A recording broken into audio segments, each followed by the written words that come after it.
Assalamualaikum warahmatullahi wabarakatuh. Salam sejahtera untuk kita semuanya. Sampurasun. Ya, gara-gara Reo nih harus begini nih ya. Biasanya nggak kayak gitu, gue langsung aja ya. Oke, kalau di episode sebelumnya kita udah ngobrol-ngobrol sama Naldo ya. Dia, kebanyakan kerjaan. Gue sih ngomong sama dia mah bisa 2 tahun. Ya? 2 tahun setengah bro, nggak kelar ngobrol sama dia. Mantap. Itu tadi belum ngomongin masalah percintaan. Belum tuh ya? Belum ngomongin masalah percintaan. Waduh, pusing bro. Kayaknya bisa berepisode-episode. Episodenya manjang, nggak habis-habis. Kayak drakor ini. Asli kalau sama dia sih ya. Oke, tapi nih kalau sekarang Naldo itu kan juga sekjen PBS Sport Kota Bogor ya. Betul. Dan sekarang kita kedatangan. Silahkan kenalkan dirinya. Oke, terima kasih. Nama gue sih Eka Okta ya. Biasanya orang-orang sih panggilnya Eka. Iya, karena kalau dipanggil Okta malu.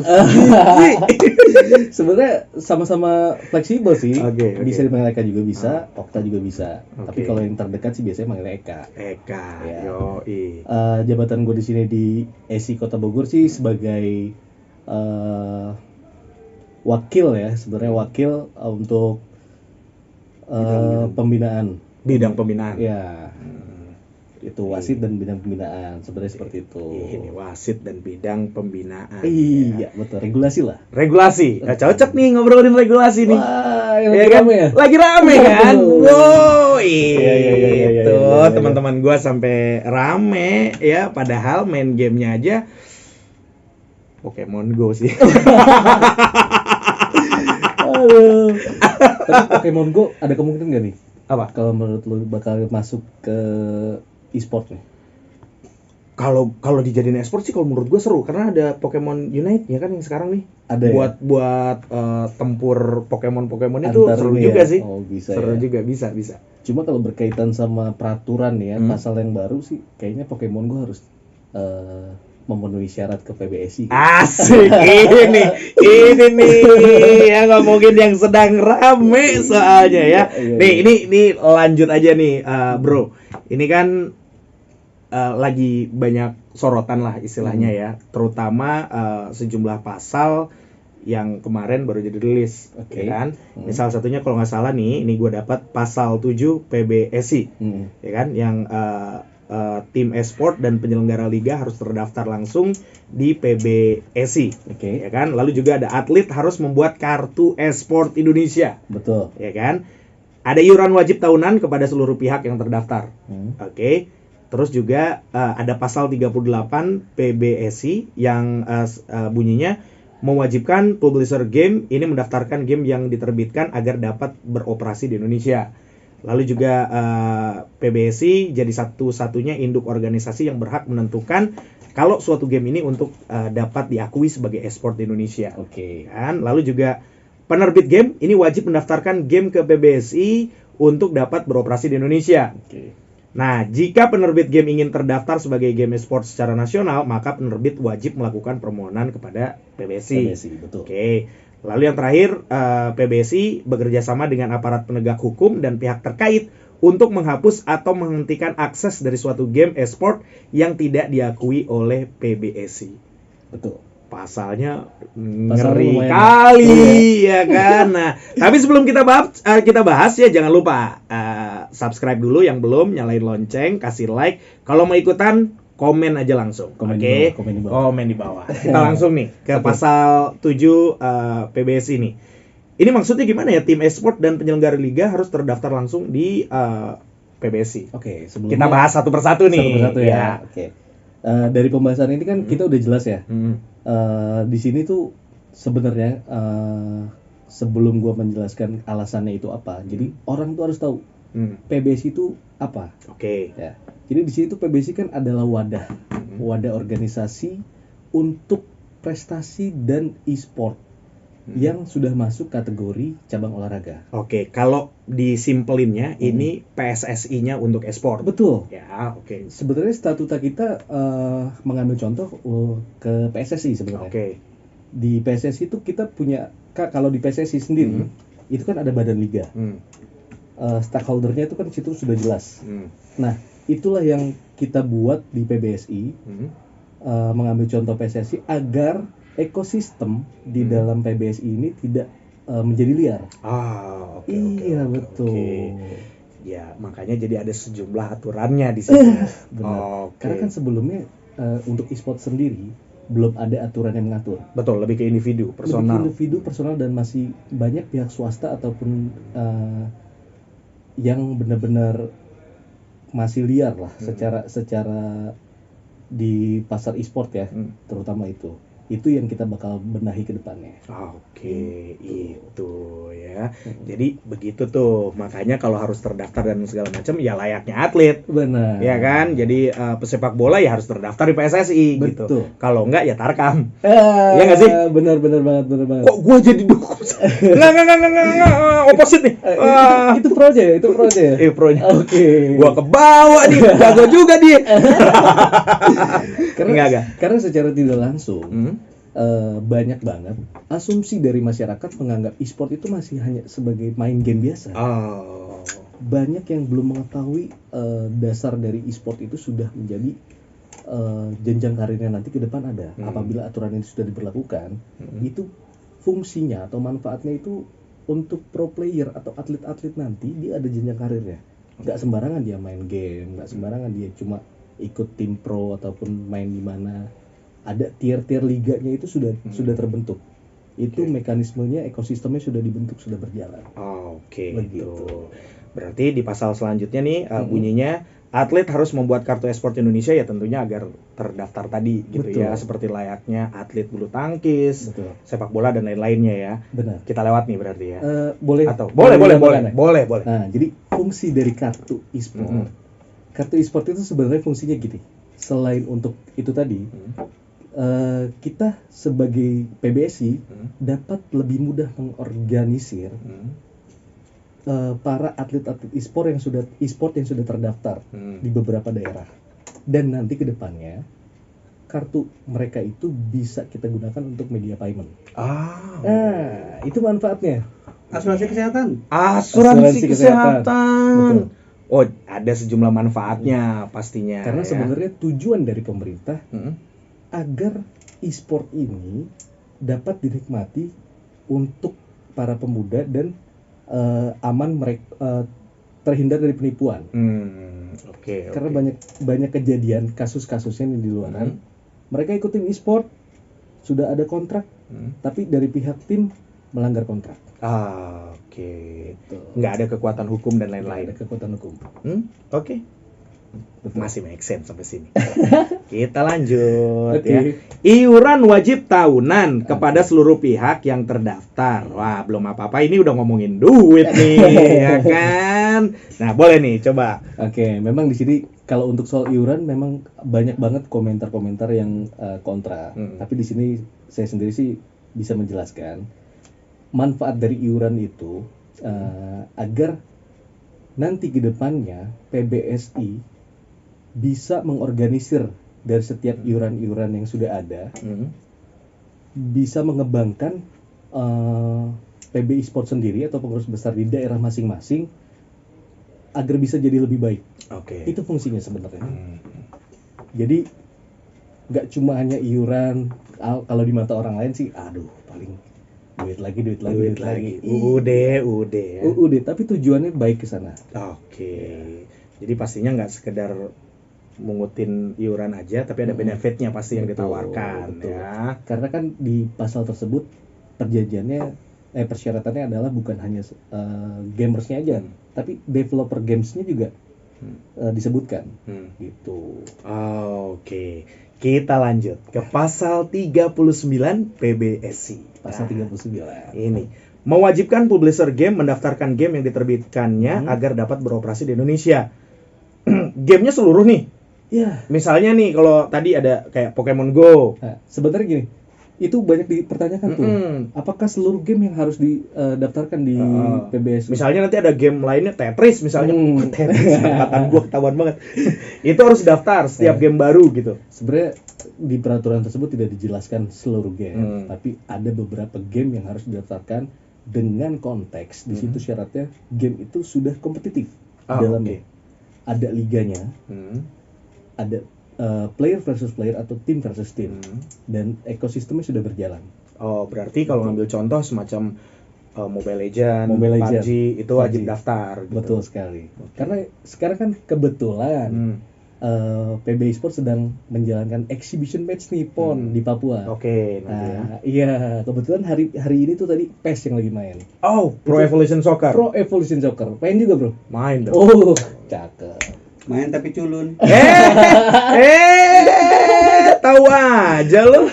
Gila. Harusnya kemarin ikut seleksi, Bro. Aduh, jangan. Usia, Bro. Lanjut. Baterai gimbal habis, Bro. Oke. Gara-gara Reo. Gangguan teknis. Gangguan teknis Ya. Gara-gara Reo dia pakai tag 2 kali, emang begitu dia. Nyusahin, Bro. Oke. Tadi udah nyampe oh ya, publisher game nih. Untuk daftar. Nah, yang banyak jadi pertanyaan nih dari teman-teman kan, ini nanti gimana semua game atau game-game yang dipertandingkan aja atau yang dijadiin cabang e-sport gitu. Kalau kita contoh lah misalnya Pokemon kan sekarang belum nih, belum jadi e-sport lah ya, belum jadi cabang e-sport. Nah, kalau nanti komunitasnya jadi gede, seperti apa? Apakah dia si publishernya harus mendaftarkan diri dan segala macam? Ada kemungkinan, Bro. Ada kemungkinan. Iya, karena di sini untuk syaratnya itu sebenarnya tujuan kita awalnya memang semua game yang masuk ke Indonesia. Kita akomodir untuk mendaftarkan ke PBSI sebenarnya. Tapi beberapa developer ada yang setuju dan ada yang tidak setuju mungkin. Pro dan kontra memang. Tapi untuk syarat yang pastinya adalah game tersebut sudah berjalan secara kompetitif. Ya, secara kompetitif, ada turnamennya. Di dalam stakeholder turnamen itu ada ekosistemnya seperti liganya, Liga 1, Liga 2 atau ladiesnya ada seperti itu, dan sudah dipertandingkan di nasional maupun internasional seperti itu. Oh, jadi untuk saat ini memang tidak semuanya. Tidak semuanya. Tapi ada kemungkinan kalau pada saat game itu kompetitif, kita mau masukin di luar negeri udah ada lombanya nih, kita mau ikutan, harus daftar. Betul sekali. Oke, itu ya jawabannya nih dari. Sekarang kita ke pasal berikutnya nih. PBSI jadi satu-satunya induk organisasi yang berhak menentukan satu game untuk dapat diakui sebagai e-sport di Indonesia. Iya, kalau induk organisasi ada 2-3 sih pusing juga ya. Sebenarnya nyatanya memang sebelumnya ada, tapi itu pihak swasta. Oh, pihak swasta. Contohnya IESPA. Kalau untuk PBSI itu kan organisasi langsung di bawah pemerintah. Betul. Yang diakui lah ya. Yang diakui oleh negara. Dan untuk masalah regulasi ini adalah regulasi pertama untuk e-sport di dunia yang sudah diakui. Jadi memang kalau untuk percobaan pertama ini untuk isi dari aturannya tersebut banyak pro dan kontra. Tapi kita berusaha membuat secara yang lebih baik untuk e-sport ke depannya lebih baik. Itu tuh ya. Penerbit game wajib mendaftarkan game ke PBSI untuk dapat beroperasi di Indonesia. Nah, ini balik lagi tadi nih. Game seperti apa nih yang wajib? Kan kalau di kalimat ini berarti semua game ya? Kalau di kalimatnya semua game. Semua game.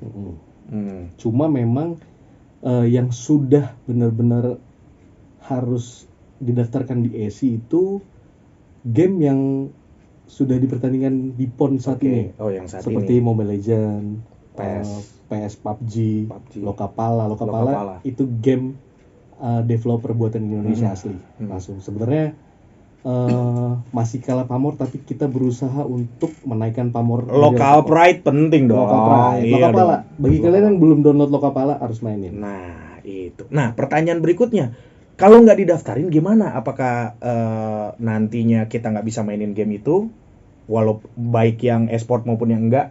Maksudnya nih, gue bukan atlet nih, bukan atlet e-sport, bisa mainin nggak kalau dia nggak didaftarin, atau memang di blok aja gitu sama pemerintah? Sebenarnya untuk saat ini memang kita sedang berusaha berkomunikasi dengan developer untuk developer mendaftarkan ke PBSI. Itu sedang diusahakan pada saat ini. Nah, jadi untuk kedepannya mungkin apabila ada developer nakal yang tidak mau mendaftarkan, ya mungkin bisa jadi. Bisa jadi di blok gamenya. Ada kemungkinan ke sana ya.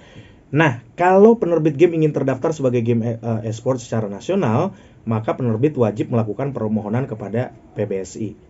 Iya iyalah, gimana sih?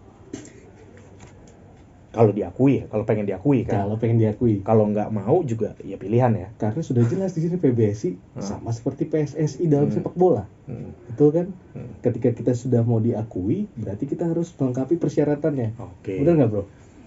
Bisa. Cuman kan memang untuk yang jadi pertanyaan tuh balik lagi sebenarnya pertanyaan yang tadi nih. Kalau gua nggak atlet, gua nggak ini, gua cuma main game secara happy aja. Ada game baru, masa sih di Indonesia jadi nggak bisa mainin kan gitu? Itu sebenarnya memang kontranya di situ. Sebenarnya masih bisa dimainkan, tapi pakai VPN. Solusi ya, bro. solusi. Enggak. Tapi yang ditekankan di sini pada saat ini memang game-game yang sudah berkompetitif di Indonesia. Itu karena memang sudah banyak melahirkan prestasi dan atlet-atlet di sana. Oke. Seperti itu. Ya, kalau dipikir-pikir juga ya mereka dapat cuan dari kita, ya pemerintah inginin aturan dan segala macamnya juga wajar, is okay sih sebenarnya. Sama kayak boleh. Kita bayar pajak ya, bro. Iya. Bisa.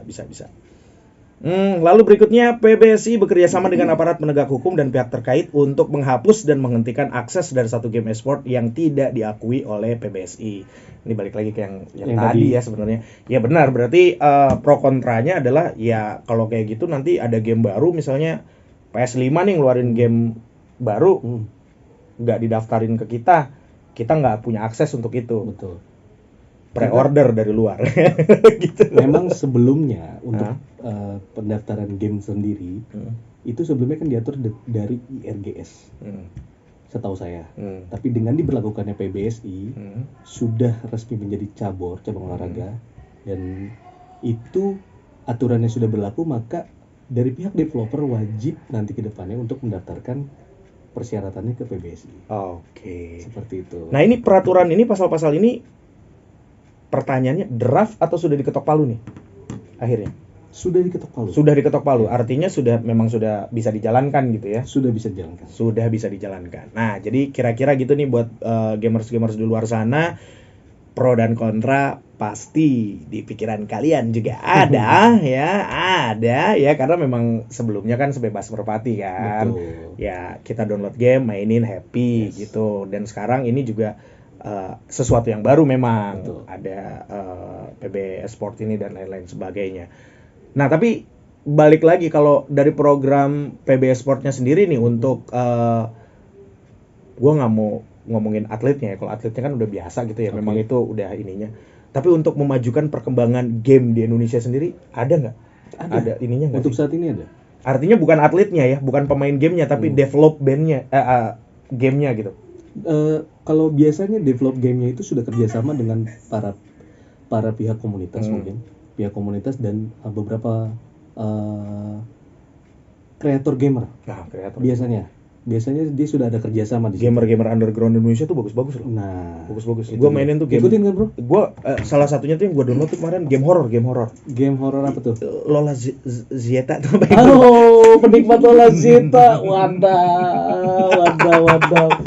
Wow. Apa ya, gue lupa tuh. Followersnya Lola Zeta nih. Iyalah. Oke. Hiburan. Instagram tuh kalau nggak ngeliat isi feednya seger kan? Agak vulgar ya, bro. Seger. Imun bro, imun. Kalau vulgar kan relatif. Seger mutlak. Menurut Lola Zeta itu tuh art, bro. Seni.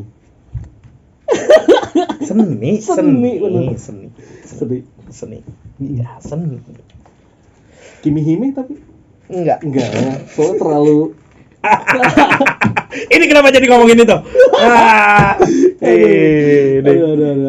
Jadi ada ya ngedevelop ya, karena kan tadi salah satunya game lokal tuh diangkat gitu-gitu ya. Betul. Salah satu itunya. Karena yang setahu gue sih untuk saat ini yang lagi mau dinaikkan lagi nih untuk lokal pride ya Lokapala itu. Lokapala ya. Betul. Oke.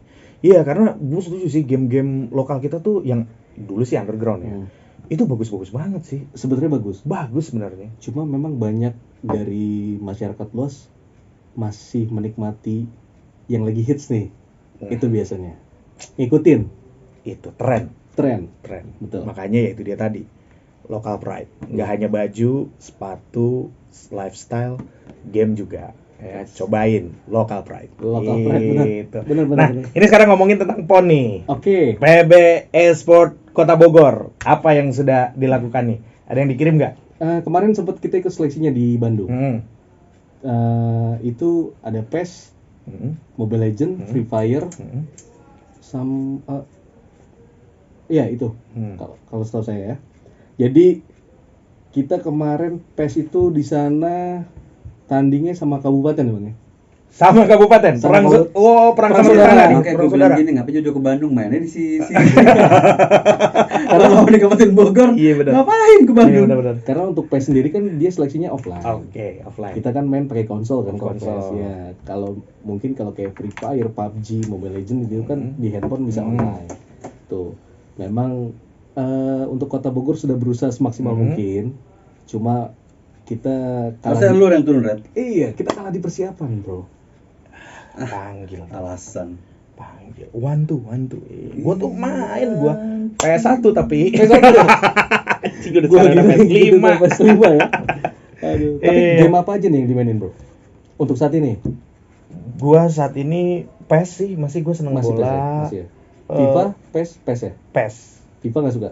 FIFA terlalu banyak gampang jurus pencet langsung. Oke. Kurang natural sih kalau gua. Iya itu. Gameplaynya ya, lebih Gameplaynya. suka yang lebih simpel ya. Terus yang buat tanding gitu-gitu lagi apa ya? Enggak banyak sih gua yang mainin begitu-begitu. Gua tuh pencinta game bola sejati, Bro. Game bola. Karena enak gitu, begitu main kalah bisa kena hukuman. Semua yang beli PES rata-rata pasti main. Yang beli PS PS laki-laki tuh gitu. Yes. Bola udah. Enak kan ngumpulin orang, mempersatukan itu, Yo, ledek-ledekan. Yo, betul. Ceng-cengan ya. Ceng-cengan itu yang nggak didapat, ya kan? Oke lah. Oke. Itu seru banget obrolan kita kali ini ya dari Mas Eka Okta. Iya, Eka Okta ya dari PBS Sport Kota Bogor. Ya. Nah, itu jadi sedikit penjelasannya seperti itu. Kalau kalian mau berkomentar, mau bertanya atau nggak puas atau mau apapun juga silakan kolom komentar ya. Komen. Iya, komen. Tapi jangan lupa subscribe ya kan. Nanti kita teruskan. Siapa tahu nanti kita ngobrol-ngobrol lagi. Gue tuh sebenarnya pengen mampir ke kantor PBS Sport sih. Iyalah, cuman nggak diajak-ajak gue sama dia. Songong dia emang nggak. Sekjen lu tuh ya, kacau emang.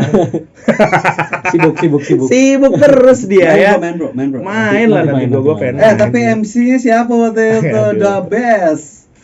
Pelantikan siapa MC-nya? Mahal. Jadi pelantikan PBSI Kota Bogor, MC-nya ini nih. Mahal ya. Abang Regi. Konten gue jadi bias nih kalau kayak gini. Enggak. Kalau ini sih murni bertanya aja gitu ya. Gue juga bukan seorang pro gamer. Main game juga itu dia tadi. Favorit gue tuh nggak banyak gitu untuk main game. Gue menikmati beli satu game yang bisa gue mainin terus-terusan. Salah satunya PES itu kan. Jadi gitu. Tapi kalau banyak yang bertanya, ya mudah-mudahan tadi bisa mewakili jawabannya.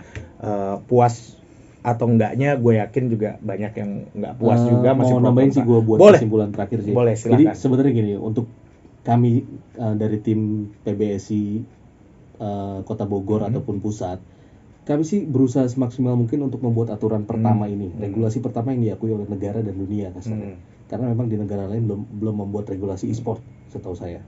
Jadi banyak pro dan kontra memang di mata netizen atau penikmat gamer, pegiat e-sport dan lainnya. Tapi tujuan kami semua ini agar e-sport kedepannya tidak liar dan lebih baik.